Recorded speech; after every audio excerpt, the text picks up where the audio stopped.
là dòng lệ ướt đẫm. Em nép vào lòng anh, nghe yêu thương trong lòng anh.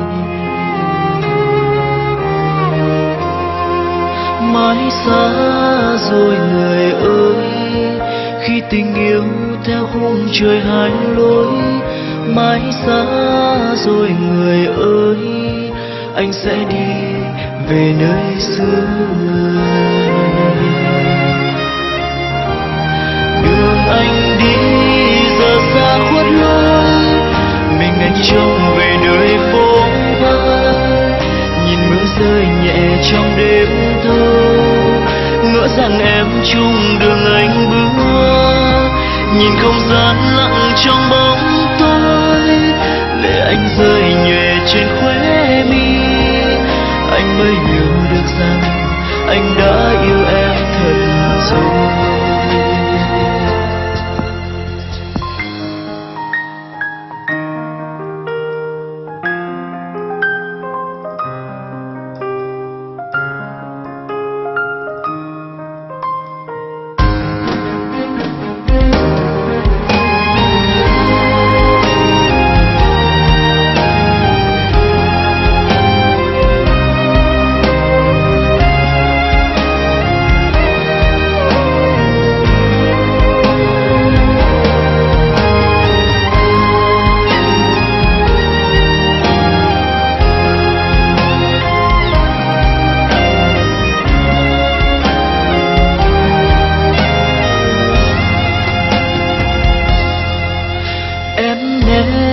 Vào lòng anh, trên ngực anh là dòng lệ ướt đẫm.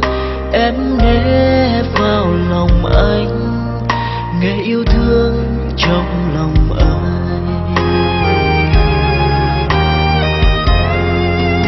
Mãi xa rồi người ơi, khi tình yêu theo khung trời hai lối. Mãi xa rồi người ơi, anh sẽ đi về nơi xưa. Đường anh đi giờ xa khuất lối, mình anh trông về nơi phố vắng. Nhìn mưa rơi nhẹ trong đêm thâu, ngỡ rằng em chung đường anh bước. Nhìn không gian lặng trong bóng tối, lệ anh rơi nhòe trên khóe mi. Anh mới hiểu được rằng anh đã yêu em thật rồi. Đường anh đi giờ xa khuất lối, mình anh trông về nơi phố vắng. Nhìn mưa rơi nhẹ trong đêm thâu, ngỡ rằng em chung đường anh bước. Nhìn không gian lặng trong bóng tối, lệ anh rơi nhòe trên khóe mi.